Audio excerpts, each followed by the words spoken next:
అక్కడే ఉంది. అది కృష్ణ పాండవ్యంలో కృష్ణుడు రాయబారం జరిపేంత వరకు ఒక విధంగా ఉన్నారు. బంధించేటప్పుడు ఆయన చెప్పినాడు, ఇది తగున అధ్యక్ష అని. ఇది వాళ్ళకు నిన్న తగున అధ్యక్ష వాళ్ళు చేసే పని. వాళ్ళ యొక్క విధ్వంసం చెప్పేటప్పుడు ఇక్కడ ఉంటే అవమానం జరుగుతుందనే వాళ్ళు పరిపినది. మీరు కూడా ఒకటే అధ్యక్ష, మీరు దండం పెడతారు, దండించాలి కూడా వాళ్ళను సభకు రమ్మనాలి. పరిగెత్తే కుదరదు. ఎన్నో అరాచకాలు చేశారు, శాంతి భద్రతలు నాశనం చేశారు. వ్యక్తిగతంగా నా మీద కోడికత్తి కేసు పెట్టాడు జగన్ రెడ్డి. వివేకానంద రెడ్డి కేసు పెట్టాడు. ఆ రోజు ప్రొద్దున మార్చి 15, 2019 ఎలక్షన్ నోటిఫికేషన్ వచ్చిన తర్వాత ప్రొద్దునేమో గుండెపోటు. ఒక 4-5 గంటల తర్వాత అట్లా వాకిట్లో నిలబడి అవినాష్ రెడ్డి గారేమో ఉండి కడిగడం, వాళ్ళ మేనమామ మాత్రం మా అవినాష్ రెడ్డి ఏదో కడిగిచ్చేంత వరకు చూసినాడు తప్ప ఏం సంబంధం లేదనడం. మధ్యాహ్నం తర్వాత మేమంతా వైరస్ మాదిరి దూరి చంపినాడని చెప్పడం. ఇది ఎక్కడ అధ్యక్ష? ఎంతమందో మనుషులను చంపించినాడు. ఒక అనంతబాబు అనే ఎమ్మెల్సీ గారు ఒక శవాన్ని డిక్కీలు వేసుకొని వచ్చి దాంట్లో ఆయనను పడేసిపోయినాడు అధ్యక్ష.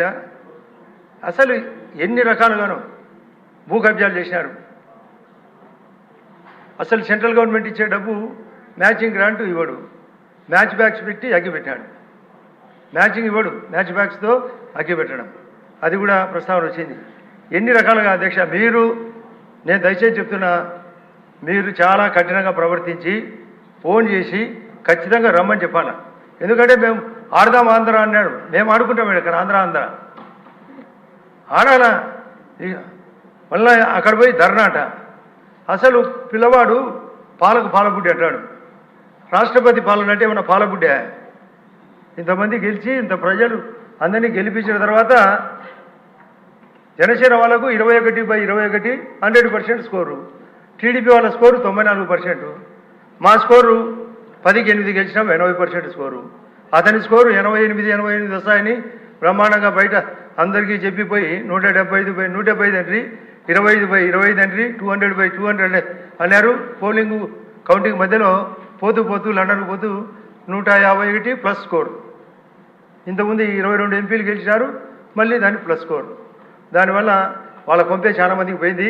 దాన్ని కూడా నమ్మి చాలామంది బెట్టింగ్స్ పెట్టి అట్లా నష్టపోయినారు.